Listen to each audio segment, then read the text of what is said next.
Virtual meetings have become such a thing in 2020 that the number of people using Zoom has gone up from 10 million to 200 million users per day.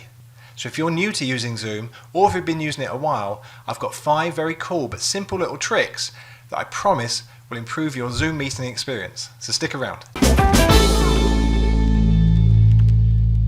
Hi, my name's Stuart Beebe and thanks for watching. I appreciate you being here. So this is a short little video on some tips and tricks around the video settings to give you an overall enhanced look and feel for your Zoom meetings moving forward. Please, if you like this video, give it a thumbs up and remember to subscribe to the channel so that you can get more videos like this. So we're going to jump straight into it. So if you can follow my cursor along, we're going to click this little guy down here and we click into video settings. Now the first thing I want to show you is the mirror my video. For some reason Zoom actually have it checked as standard, so if I was to hold my lens cap up here, you can see it's back to front. It's like looking into a mirror. So I think it's a good idea to uncheck it, which gives you a true reflection of what's going on. There's an even better reason for that, which I'll show you in a second.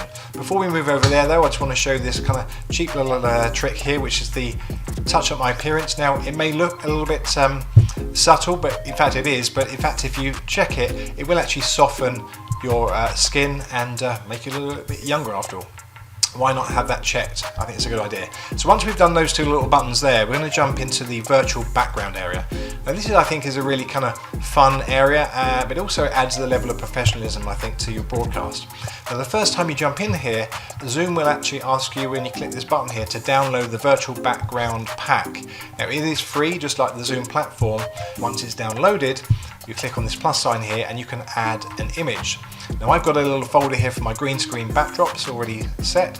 Now I want to add my logo in. I simply click on my logo and you can see, boom, takes it straight in. I've got no green screen behind me, as you can see, and I can simply just change the backdrop as well over to a white version.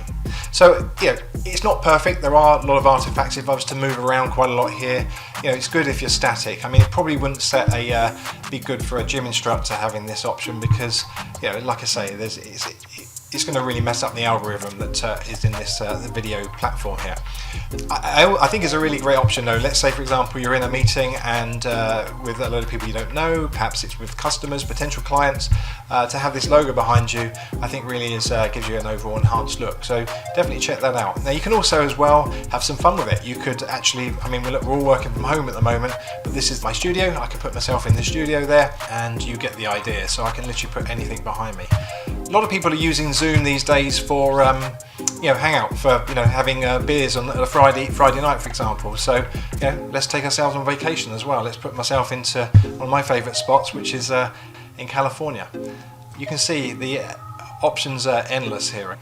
There's also the option as well, if you wish to add some video, you can use your own video, or if you haven't already, check this out. You can go to a URL called pexels.com. And pexels.com, if you're not aware of it, is a free stock and video site. I will drop in the link below, but it's pretty cool because you can literally look for anything that you want. Let's say, for example, you want a lake backdrop, so that's lavender. So go into videos here, and you can see, look, okay, I can install this, simply download it. Make sure you get the right resolution when you're downloading, but it is completely free. It does ask you to perhaps leave a donation or thank the artist, but I just think it's a really cool little site. Again, it's a great resource. I've used it many times, so definitely check that out, pexels.com. Okay, so the last thing I really want to say here is, if you really want to up the level of production with your meetings and your broadcast, actually a good idea to upgrade from your standard camera. Now you can see I've switched over to my standard camera that comes with the PC here, but you can see the difference there in quality. You know, it is a bit of a setup. I'm doing a video on how to do that, which will be next. So again, remember to subscribe to the channel if you want to see how to set up your DSLR camera to really enhance the production level, take it up a level from, again, I'll just give you the example. This is using my standard webcam on the camera here. So I hope you found that useful. I appreciate you watching. Stay safe and healthy, and see you soon.